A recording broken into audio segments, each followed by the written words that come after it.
Okay, so I want to rank 4 addictions. I want you to rank 4 addiction for us. We have marijuana,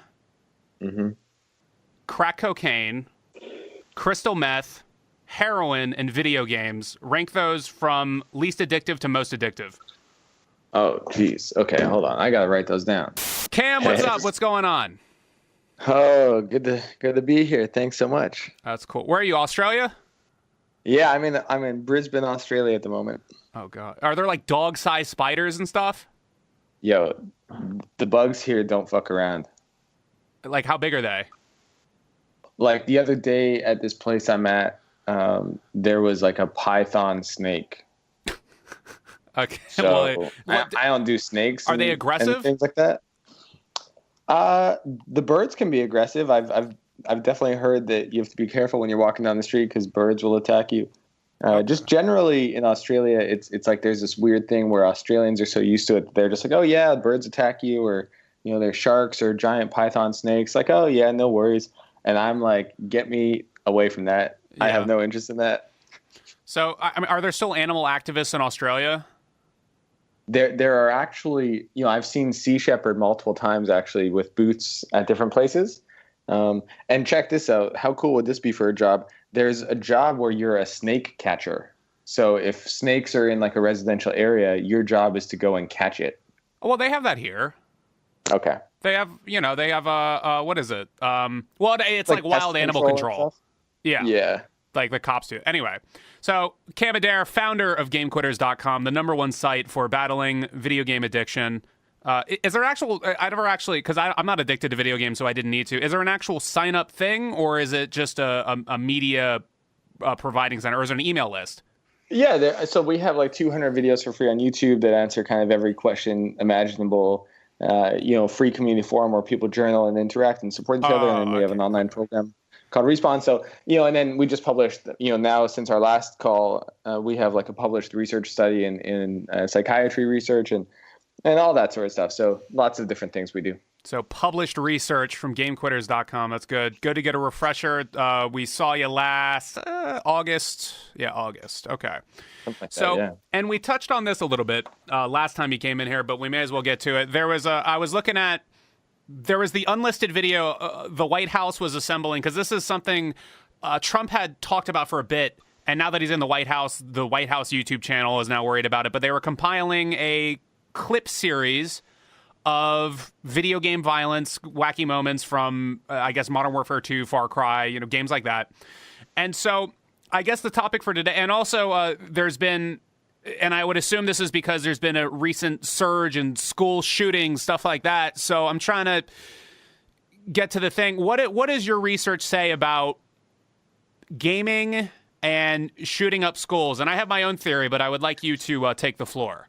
Yeah, so it's a hot topic. It's always a hot topic whenever there's a school shooting, and it became a hot topic in the 90s. And I think that, it's important that we contextualize all of this, that, back then the narrative became that video games cause you to become violent and that causes you to become the next school shooter, which research, all the research I've read on this is very 50-50, which basically means inconclusive. And right.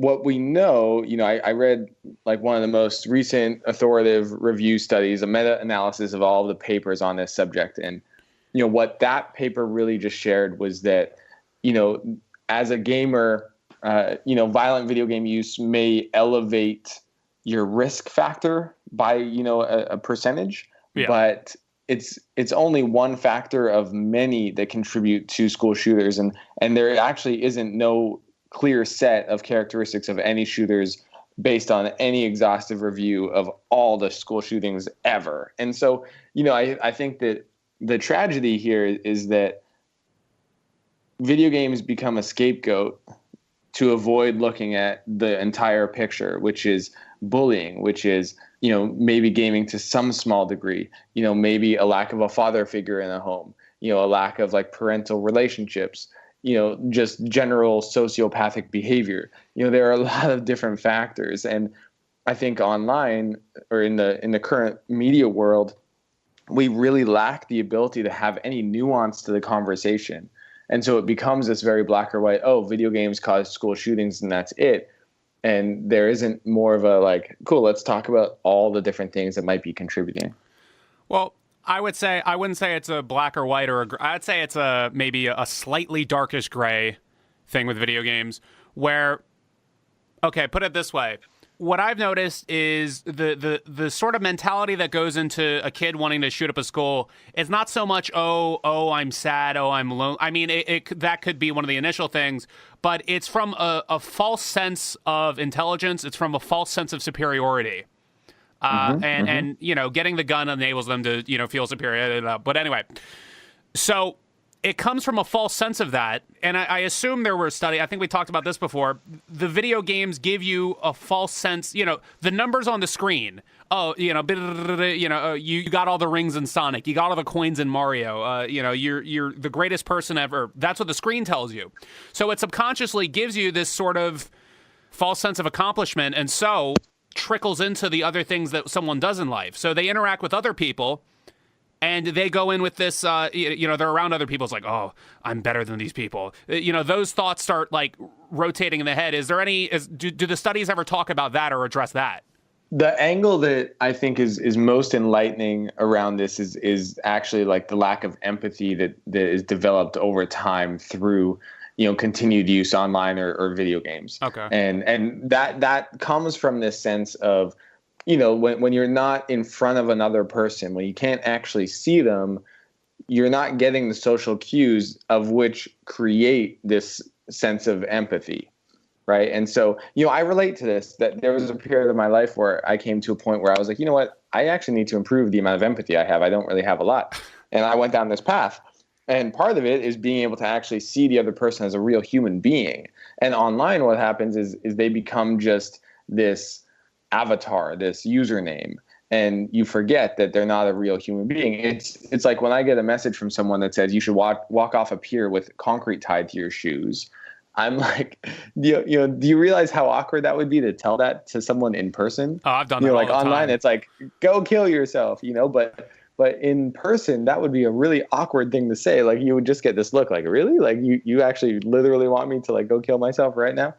And so as a gamer, I think, you know, when we look at some things that gamers can do to take responsibility, not to become the next school shooter, but just to be good people, is are you developing empathy? Not become the next school shooter. Yeah, please, everyone listening to this, please. But beyond that, I also think that the gaming culture can be fairly toxic and can be, you know, one that doesn't necessarily exude maturity, right? And I think, you know, one study I'm really interested in doing is about understanding the maturity impact on, like, the developmental impact of your maturity with excessive gaming.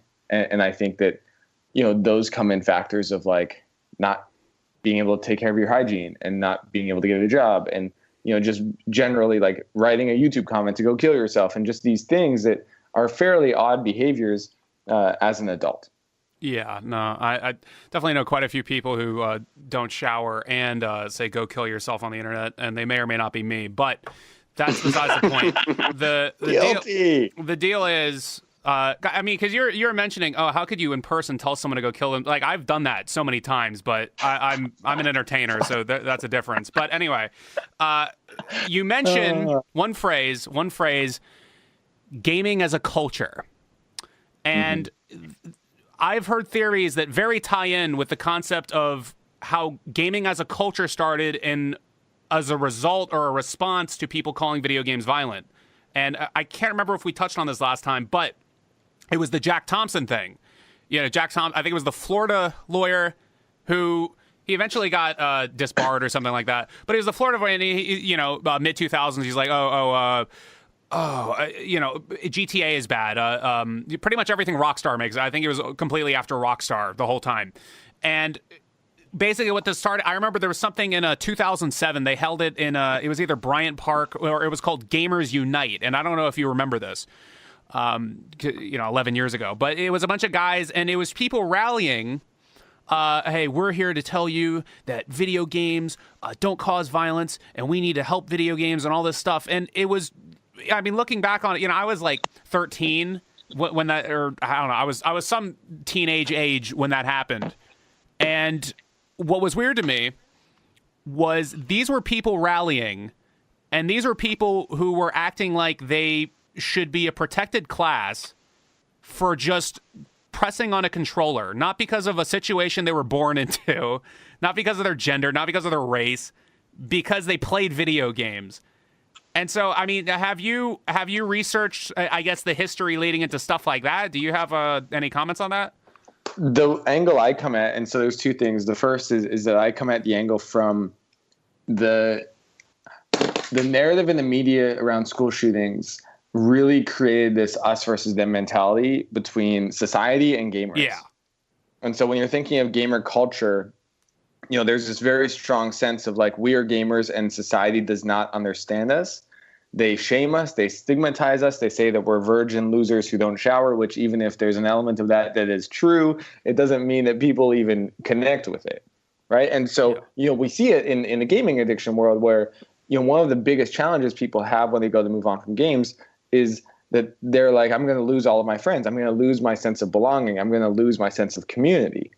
And it's a decision to go back to a society that doesn't even get you in the first place, right? And so that's why it's like, you know, how can you be so passionate about video games? They're just silly video games. And it's like, actually, it's my biggest passion. It's something I really connect with. You just don't get it, right? And so the narrative in the media around school shootings, that really only perpetuates a greater divide amongst the gaming community and society. And I think that's not actually healthy for us overall as a society. I think we need to, you know, be able to unite and come together more. And you're seeing the polarization right now in politics where, you know, it's like, are you left or right? And there's no even room in the middle. You know, like I lost a brand partnership because I went on the Stefan Molyneux show and talked about video game addiction. Yeah. And there was no element of that was like, hey, let's talk about the actual content of what you spoke about. It was just guilt by association. You went on this show. That means you're a horrible person. That means you're alt-right. That means you're racist and sexist and xenophobic. Oh, that happened with Jon Stewart. Yeah. Or right. Anyway, but yeah, go ahead. And it's nonsense. And so I think that, you know, that we have to acknowledge, you know, everyone involved, whether it's a gamer or someone else in society, the role that we individually are playing in perpetuating the stigma or the shame around gamers or gaming culture. And gamers themselves need to take more responsibility to also, you know, be more productive members of society, or to be an example of, you know, what a healthy relationship to the gaming is like. And, you know, I would say that gamers saying that video game addiction is not real is actually part of how they're not taking responsibility to be part of the solution. Because it's like every gamer knows someone who games too much. It's not like that's a big secret in the gaming world, right? And that doesn't also mean that we need to now say that all gamers are addicts. You know, so that's one side. The other side is that I know that there was a Supreme Court decision, and I've just begun to learn about this, that actually said that video games are protected by the First Amendment, and that's, you know, I'm guessing that was around the violence conversation, because there was probably some push for regulation of violent video games at one point. Well, my thing is, how do I put? I'm in this weird place where if they could make a video game where you could, like, you know, let's say there's a person and it's a fully rendered body, and you could just like shoot this person and make all their guts and stuff. I'd really want that to come out. But at the same time, it's what's it called? I don't think it's directly like violence. How do I put this? We always say, you know, so someone says, oh, video games cause the violence. And then the counterpoint to that is, no, bullying causes the violence. But I think video games are like the middle ground, where it's bullying leads you to more video games. And then, you know, the video games, okay, now I've lost my sense of empathy because I've sunk all my time into this because no one wants to talk to me. And then so it sort of goes on and on. I mean, let me ask this. I mean, you said that you used to have a huge problem with video game addiction. Did you ever know someone who had ever planned to, like, you know, shoot up a place or something like that? No, I never saw any of that. And that would have been a pretty awkward situation. I had some friends that knew a guy that actually went through with it, but he killed his family. That's fucked up. It was some guy named Mr. Anime or something like that. There's a news, you can look it up. It was on Fox News or something like that. But the guy, I mean, I'm sure he played video game. I put it this way: I don't know what kind of people you know, but I've yet to meet someone who is enthusiastic about anime that does not play video games. Yeah, I think that's a fair point. Like anyway, so God knows what the hell that guy was doing. But anyway, that's the closest thing I knew to someone doing that. But anyway, what were you saying? Sorry. Just that the video games are protected by the First Amendment, and so that comes back to like parent responsibility, and ultimately parents understanding what their kids are playing and being good parents to actually raise their kids well is a huge part of this conversation that also does not get much airtime because it's not sexy, right? It's sexy in the media to polarize based on there's a villain. It's video games, and there's a victim, and it's all these people who have just now been killed in a school shooting. And it's important that we also recognize the other variables at play, like what were these parents doing, and what were the authorities doing? We know that one from Parkland. Like it's not like this guy was unknown. This guy was extremely well known, and so we need to be able to look at all of these different factors. And I think that just around gaming, there's a huge lack of education for parents. It's really hard to find good information on just the types of games that their kids are playing, what these games mean. Do these games have loot boxes? Do you need to be able to sign up with a parent credit card in order for these kids to play? Does that mean that now the kid can just go and spend money within the game without parents knowing? Like there's a lot of these different factors.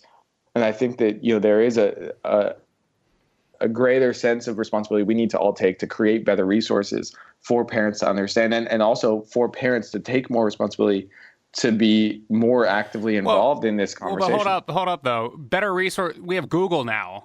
Like everybody has better resources to get educated. How better could it get? Well, I think it's more parents need to understand that they even need to be doing this in the first place. Oh. Right? Like parents aren't even aware of like I speak to a lot of parent nights, and I'll be sharing some of these different things like, oh, did you know that within a game that your son is playing, they're able to spend $1 to buy this loot box, and that comes off of your credit card that you've used to sign up for the account, and they have no idea. And I get emails from parents who say, I just found out that my son just spent $3,000 over the last couple months in-app purchases. Oh yeah, right? I did that with Domino's Pizza. Yeah, go ahead. I'm actually having Domino's Pizza on Wednesday. I feel like we just bonded a little bit, but I think it's really important that parents are more educated on the risks that they need to be looking for. And I think there is Google and there is information, but how many parents that actively know how to actually go and search for that, right? So there's a website, I think it's called Common Sense Media, that actually does different ratings for games and what they need to know. But even that doesn't even have loot boxes or gambling like game design as part of it. So I just think parents need to know that they can actually go and learn more about these games, and they need to, because there are certain risk factors. Well, check this out. This isn't directly, this is pretty much related to what we're doing, but one of the things I try to do with this show is call out social trends. And I don't know if you were you were at the right age for this, where you were in middle or high school when the blood was boiling over this issue. But one thing I've noticed is every single kid who likes video games too much in middle school or high school, when they're assigned a persuasive essay, every single time they do it about, violent video games don't cause violent people. How many people in gaming do you know that made a paper about that in middle or high school? Yeah, it's a hot topic. I get a lot of requests now for like talking about gaming addiction, but I think there's a really important piece here, which is if you were to ask the gamer community what percentage of them believe that gaming increases their risk factor for violence, they would say, I bet it'd be less than 5% would actually agree with that. Yeah, no, of course, no, because people get really real defensive over their like non-hobbies, or exactly non-hobbies. And why is there this defensiveness? Like I go and say, yo, if you were addicted to gaming and you want to quit, you should do that. And then I get comments like, "Go kill yourself. Why do you hate video games?" Like, I love video games. And I'm like, yo, like, who, like, I wasn't speaking to you. You know what I mean? So it's like, where is this defensiveness about gaming coming from? Because I don't see that in other hobbies. If I was like, yo, you should stop playing hockey, I wouldn't get a bunch of messages like, fuck you, man, I love hockey. Well, I right? mean, But you would. Gaming, you get it. Well, it depends on what you're saying about hockey. If you say, because, I mean, like, I think hockey is like a stupid sport. I think it's like the worst sport. I can't follow it. I don't know where the puck is. You're speaking to a Canadian. Yeah, don't worry about it. Look, you're offending my entire country right now. you can take a little offense. Look, here's the deal. But anyway, I don't hockey. I don't know. But again, but here's the thing. I just said hockey sucks, and then you're like, oh, I'm Canadian. And then but I'm just saying, you would get those messages. That's all I'm putting out there. Anyway. Yeah, but just not to the same intensity. I agree with that. I agree. And so where does that defensiveness come from, and why? Insecurity. And why is it so challenging for people to acknowledge that, if someone wants or needs help, they should be able to do that without that also implying something about their own behavior? Mm-hmm. Well, yeah, I know. Oh my God. Because what's it called? I definitely know what you're talking, because I'll be in like Skype calls, or I'll be in well, I don't do Discord because it doesn't work ever. But anyway, that's besides the point. I'll be in these chats, and I'll say like I'll just like make like a comment like, yeah, these video games are like making people insane. Like, look at this, and I'll do all this stuff, and people, yeah, no, you're right. People will get legitimately angry, and I feel like it comes from. I don't know. I feel like it comes from people wanting this. Oh God, what is it? Searching for a justification. Same with like the video games being art thing. Same with the video games being sports thing. They're looking for a justification societally to keep playing games. So I feel like it's partially. I mean, not everybody's going to have a full on addiction, but I feel like partially there is some issue out there. Some insecurity, I need this to be acceptable in my own head and with other people's heads to continue doing it. But anyway, let's see. Mm-hmm. Let me ask this. In the pre-interview, we were talking, and you mentioned that you had a foot in as a gamer and a foot in as an addiction specialist. And I just want to ask, I mean, what are there certain games that cause more addiction than other? Like, what video games do you play right now if you are someone with a foot in the door as a gamer? Yeah, so the gamers that tend to be addicted, I mean, the more like World of Warcraft type, MMOs, those games tend to have definitely more of a percentage of people addicted. More like League of Legends is obviously huge, but I would say that that's, partially because it's competitive based, partially because it's social based, and partially because it's just the biggest game. And so, like just a sheer percentage of people who are playing it is extremely high. And if 10% or so of gamers have addiction issues, then you'll see a lot of those. But, I think any game that's like social, that automatically increases risk factor. And anything competitive also increases your risk factor, because it becomes this prestige. It becomes this feeling of like fulfilling your identity and your ego as like the best player versus, do you feel a story games with lots of statistics are an issue? I definitely, for sure, anything that is very clear about your advancement, I think increases your risk factor. Go ahead. Dota 2. So yeah, Dota 2 for sure. Yeah. Hearthstone is there as well. Oh yeah, no, it's like what I've noticed about Hearthstone is it's like Hearthstone. My bad. I don't care. You pronounce it wrong on purpose, please. I hate people that like, because the people that play that, they get on their high horse like, oh, I'm not playing Pokemon cards or Yu-Gi-Oh cards. That's lame. I'm like, well, those people like go outside and like go to the tournaments and like make real friends doing that. Like, I once mispronounced. I said console, and I got this comment like, you said console. Are you even a real gamer? And I was like, oh, you mean like game console? Yeah. Oh, yeah. Well, I mean, you pronounce that wrong too. Pronounce it Mario. Pronounce it. Oh my God. So we had some 12-year-old kid was calling in here right before he came in here. He said, "I'm playing Ocarina of Time, trying to get a water town." I called it like Zelda Land, Waterland. Like it doesn't. I don't know. Some people get real mad at that, but it's again, people want the justification. I'm tearing leather off my chair. Hold on. Okay, so getting back to it. No, but let me ask this though. What games are you currently playing? Me? Yeah. I don't play any games. I mean, I play a bit of chess. I thought you're a gamer. What's the deal? No, I haven't gamed in like 7 years. Yeah, I'm like the worst. I'm a former gamer. My bad. Let me be extremely articulate and specific about exactly what I meant by that. All right. No, I play a little bit of chess now, here and there, but no, I don't really game much anymore. It's not that I'm against that or anything. Like, I think some addicts could potentially play in some degree of moderation. For me, it's more that if I was gaming, then I would basically fulfill the bare minimum in my life in order to maximize the amount of time that I can game. Right. And that's just a bit of my like all in, all out personality. So I like hobbies like surfing where, you can't go surf for like 14 hours straight. You can go for like 2 hours and you're like, okay, get me the fuck out of here. I need to like I'm tired. Yeah. And gaming is just not like that. So I just try to be aware of that in my life. Well, okay. I want to throw a scenario at you, and I want to know if you've ever encountered this or if you have any thoughts on this. So, in the years of working in media, I've become addicted to progress. Okay, progression, and so there was an issue. I was working on a TV pilot, and we had to get lines in for so I could do the audio for a cartoon, and so.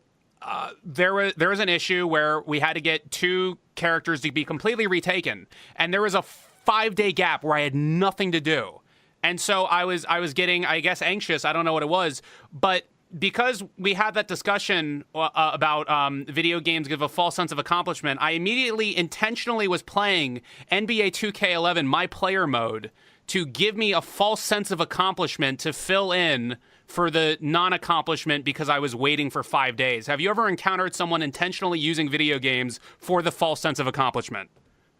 Yeah, the majority of gaming addicts. No, knowingly doing it though. I mean, I think that like, yeah. So it's an interesting perspective. I think that it happens so much more than we think. And I think we just justify it as a conscious decision that we want to be able to improve because the game is designed that way. But unconsciously, we know that it's all bullshit. Like, I understand like the specific scenario you're using, and I think that there's a degree of that like a greater degree of that happens all the time than we like to acknowledge. Okay, but I mean, I guess what I got to ask though is, have you ever had? I felt what I was doing was weird because I knew it was happening to me, and I was verbally acknowledging that to myself, and so that's something I don't see very often at all. And so I was trying to see if other people used video games in that way, where they flip it over, where most people, video games are the main thing, and then they don't have anything else in life. But then the reversal, where which is far less common, where you try to use video games to sort of give you. To sort of not make a break feel like a break, if that makes sense. Mm-hmm. I don't know. Yeah, that's how I use chess. Like, okay, when I'm procrastinating a little bit on my work, or when I'm like, okay, I need a break from work for a minute, like I play a game of chess, and I do that because it's like I enjoy it. It's a quick break. It's competitive. I get to like own some dude, or not, or get owned really bad. But it's like, if I win, I get that like dopamine hit of like, fuck yeah, I'm the best. I also have to be careful with it because I can easily just, then all of a sudden I'm using chess as a means of I'm making progress on my work when I'm not actually making progress on my work. I'm just substituting it. You are the addiction specialist here. Addiction specialist or just video game addiction specialist? What's your title here? Well, I mean, I focus on gaming, but I think that my stuff applies to addiction in general. Okay, so I want to rank 4 addictions. I want you to rank 4 addiction for us. We have marijuana, crack cocaine, crystal meth, heroin, and video games. Rank those from least addictive to most addictive. Oh, geez. Okay, hold on. I gotta write those down. Sorry. All right, let's take out crack. Let's take that out. That's a little too Washington D.C. for me. Okay, we got marijuana. Marijuana, meth, video game, meth, heroin, uh-huh. and okay, what was the last one? Wait, what'd you say? Video games. Wait, Cam, So marijuana, video games, meth, heroin. Okay, yeah, those four. So, give us least addictive to most addictive. It's tough. I would say. So okay, I'll share and I'll add some context. I think video games, marijuana, heroin, and then meth. And the difference between video games and marijuana is I think way more people are addicted to marijuana than they like to think. But I feel like the negative impact of being addicted to marijuana is fairly mild overall within addiction. I'm someone who, I've been addicted to marijuana for sure. And for me, it's like, if you think of addiction criteria, one of the criteria is tolerance, which means like you need more of the thing to feel the hit in the same way. So for me, like this is my relationship with marijuana. If I smoked pot tonight, I would smoke pot at like 9 p.m. and I'd go to bed and it would be chill. Tomorrow I'd smoke pot at 7 because I just had dinner, and then I'd smoke again at 9 and then I'd go to bed. And the next day it'd be like, okay, well, it's like 3 p.m. so like I can do that now. And the next day it would be like, okay, I just had lunch, like I can do it now. And then I'm just like high all day. Yeah. And so the progression, the tolerance, the increase is really obvious to me in my relationship with marijuana. Now, addiction criteria, like negative impact is one of the most important things to be thinking about. So regardless of anything else, is the thing that you're doing, the behavior, the substance, whatever it is, having a negative impact on your life? And if it is, do you want to change it? Okay, then change it. But with marijuana, it's like I'm just generally like a bit lazier. I'm less likely to go hang out with people, less likely to show up at social events. I'm probably less likely to work hard. Like it basically just numbs me out. But it's not causing me to like lose my job. It's not causing me to like fail out of school. I mean, maybe. It's not causing me to like end up getting divorced. Well, they say if you smoke marijuana at like a younger age, like you have like a baby brain as an adult or something like that. There's some study about that. But check this out. I would say that video games and marijuana are tied in that, do they directly have a real forcive addiction as opposed to other things? No, but they have this scary blanket on the outside of society tries to tell you it's okay, or people around you try to tell you it's okay. So at what point? So when you think about it, where is the danger? Is the danger the thing that's really addictive, but the whole world is telling you not to do, or is what's more addictive the thing that maybe is not addictive, but everyone will tell you is justified societally? Right. So that's what I wonder. Also, I got to touch on this. You said meth is more addictive than heroin? I mean, I don't know if I'm necessarily like can tell you for sure, but I'd say my personal experience, I had a cousin who was addicted to meth, and that shit was really gangster. So I mean, they both got to be pretty bad either way. Because I know, how do I put this? Of all the people I've known, whether they're famous or non-famous, like in terms of like people you watch on the TV or whatever, like Amy Winehouse, heroin, tragic. Well, if you haven't watched her documentary, you gotta do that. It's really good. I saw the documentary. I think her story is good. I didn't think I thought the documentary was kind of lazy because it wasn't. Anyway, the footage was doing all the work for the movie. Anyway, okay, so yeah. Let's see. But, like there's people who use terms like digital heroin to describe video games, and I think those terms are extremely problematic, because if you were to say, or if I was to ask you, like, would you rather have a video game addiction or be addicted to heroin? Which would you choose? I'd much rather choose heroin. because you're like, not like this is just an entertainer speaking, and so not everything is how do I put this? I've met so people like I teach joke writing workshops, and people come to me when they want to try to up their comedy game, right? And I've noticed that the students who play lots of video games and the people who do lots of heroin, the people who do lots of heroin are much more interesting. They're better speakers. They're more social. That's what I've noticed. I'm just going to throw that out there. But anyway, go ahead. So almost every person would choose to be addicted to video games instead of to be addicted to heroin. Well, they're idiots. All right, go ahead. and so all these idiots, the important thing to understand is that when you use a term like digital heroin, or you're trying to relate video games to heroin, or you're trying to relate video games to, like meth or whatever, like the vast majority of society is not going to think that, like, they're not going to be able to take that seriously. And so it actually ends up causing people to take video game addiction less seriously, because it's not as bad as meth or heroin, even though it is bad because it's having a really big negative impact on people's lives and society at large. And so I don't think that we always need to like compare, which one is worse or which one is better or what have you. And instead it's like, cool, what is the situation with this one? And what can we do about it to fix it? And what's the situation with this other one? And what can we do about it? And it's like respecting them as an individual crisis. Well, let me ask this. As far as addiction, so you say that you're a recovered video game addict.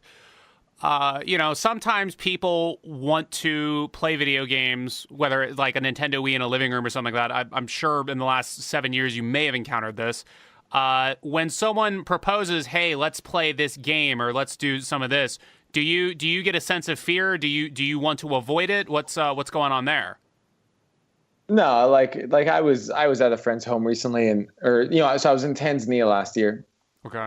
And they had a PlayStation at this family's home, and they were playing FIFA, and like I played a game of FIFA. It's like not a big deal. But I also would be in that scenario. There are certain factors that contribute to my capacity to then not go from, okay, I played one game of FIFA to, okay, now I just have stopped working and I've been binging on gaming for the last 4 months, right? Like there are certain factors of what contribute to my capacity or someone's capacity to be able to stay grounded in themselves in that moment. So there were a few things. Like first, after playing that game of FIFA, I was hyper aware the next few days of any cravings I had or urges to play.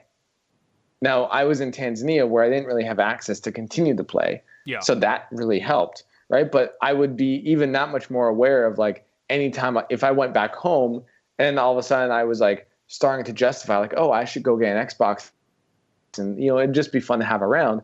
Like that is how it slowly it's like one thing at a time. When I dropped out of high school, I remember going into my counselor's office and I said, Mr. Narconi, I don't feel like I need to do social this semester. I'm going to drop social. And he was like, Cam, I think that's a really bad idea. You should stick with it. And I was like, nah, like, I've decided like I'm going to drop it.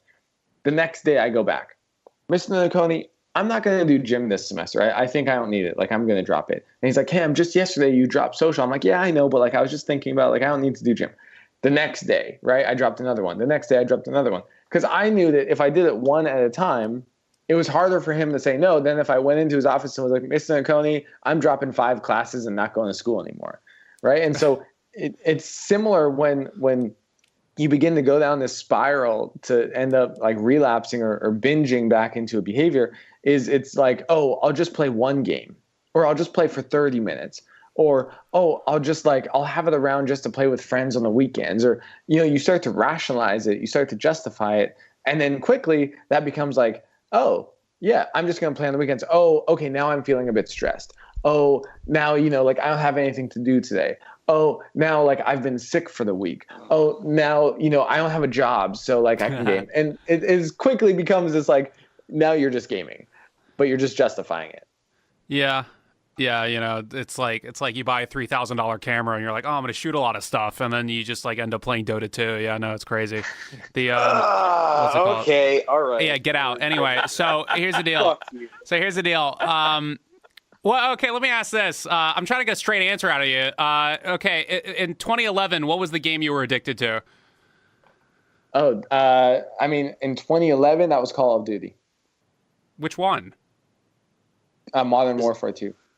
Does it even matter though? They're all the fucking same thing. Okay, all right, Mr. Game Critic. Yeah, all right. So good. But before that, it was StarCraft, and then StarCraft was the first game I played and was really like addicted to, and then I went to Counter-Strike 1.6, played that for a long time. Then I went to World of Warcraft. Was this like 2003? Yeah, this would have been way back, like when Source came out and was horrible. I started gaming Counter-Strike 1.6, but I was there when it was like 1.5 and you could bunny hop and shit like that. Okay. And then right after I started playing, they took that out like maybe a few months after that. Played 1.6 and then eventually moved on to World of Warcraft, where that was like I was gaming like 16 hours a day, just like living a different life. And then eventually went to Dota. So did you have Steam at some point on your computer? Yeah. Do you still have it on your computer? Absolutely not. Okay. Here's the thing. Steam might have a safe haven if you surround yourself in a support group. It might be a good idea to get a Game Quitters Steam group and check this out. So you might think, oh, well, why would a Game Quitters thing be on a gaming site or a gaming platform? And check this out. What I've noticed is when you start up a game on Steam, it tells on you to the rest of your friends. Like it puts up that little thing like oh, so-and-so is playing like World of Warcraft or whatever. It always pops up at the bottom right there.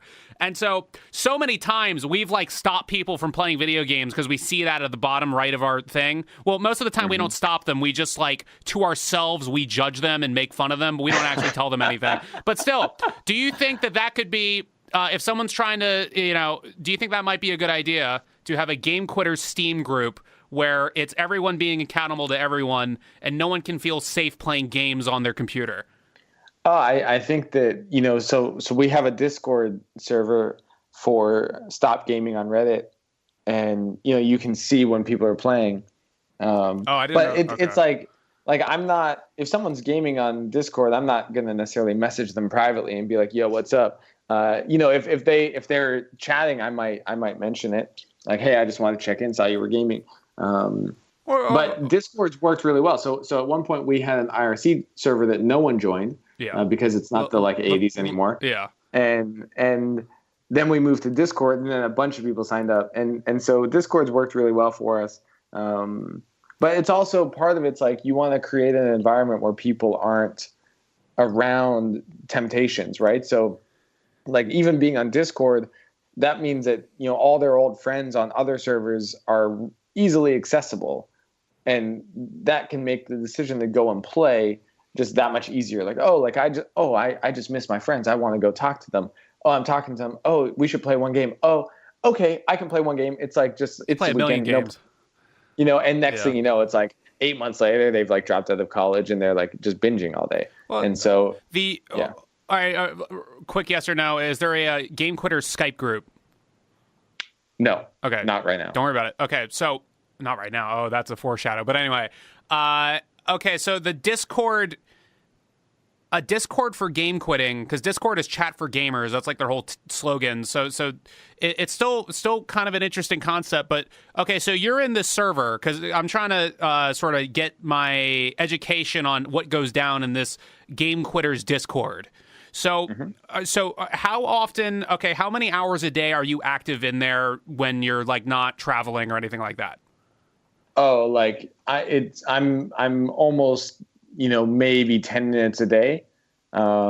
It's more that it's a tab that's open while I'm working on my computer, and so if people need me, if people message me, if they need some moderation, I'm available. But I'm not actively in there much. What? So they message you for moderation. What does that entail? What are you saying to these people? Or moderation, like there's some, like our server gets raided by gamers who are like, oh my God. Right. So like, I need to like just moderate that. But people will message me with questions sometimes. So it's more that I'm there kind of generally in the Discord. I'm there to like just be a moderator. But beyond that, I'm also just there kind of as a figure in the community. A messiah. Yeah. There you go. Yeah, I'm the godfather of gaming addiction. Yeah, that's good. So I mean, do you ever get people messaging you like, "Oh, I'm freaking out. I'm about to play like the Kool-Aid Man video game or like anything like that?" Does that? Yeah, definitely. What do you say to them? Do you tell them to shut up? Like, what do you? Yeah, I tell them to go outside. So, I'm like, go is this text or voice? Text. Yeah, text. I mean, I have had people randomly find my phone number and call me, and that's always a little bit awkward. No, I mean like calling on Discord. People don't call me. People just message me. Okay, yeah, no. It figures. All the gamers, they don't like talking. Anyway, so let's see. I mean, one thing I got to make. How often, getting back to this gamers being in a press class thing, is there something in your curriculum or rehabilitation program that tells them that they're not in a press class for playing video games? My piece on that is just about them taking personal responsibility for the life that they're creating. Okay. And it's more individual, but I think like a lot of people in our community are big fans of Jordan Peterson. So, they're definitely getting that insight from him.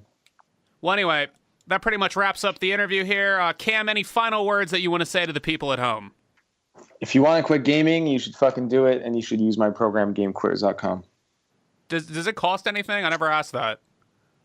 So, I mean, it depends. There's like a $50 program if people want it that's curated. I read it over the last couple of days because I'm doing a speech in Brisbane to a group of ninth graders and giving them a copy of it. And I had to like remove all the swear words. So I had to read everything. So it's really good. I reread it recently. It's good. If you're on YouTube, go to Game Quitters on YouTube, and there's 200 videos answering every question you could ever imagine on the subject, including, is it normal to have nightmares or dreams about gaming after you quit? So like I'm talking every random question is available for free on YouTube. Did you have nightmares? Wait, a nightmare about playing video games? Definitely. Like you go to sleep. Of relapsing. Oh, so you just sleep and the dream is you're playing video games in the dream. Yeah, and you wake up and you're like, oh shit. Go mid. Well, it's go mid. Go mid. Go mid. All right. Anyway, we don't. This is like saying the N-word in here. Okay. Anyway, so Cam Adair of GameQuitters.com. Thank you for the wonderful insight. We're going to see you later on, maybe next year. Yeah. Thanks so much, man. Love the show. Have a great day. All right. Thanks. Bye. Thanks, man. All right. That was Cam Adair. What'd you think of Cam Adair there, Kamyar? That was fucking great. You're a dipshit. I hate you. I'm never going to be your friend again.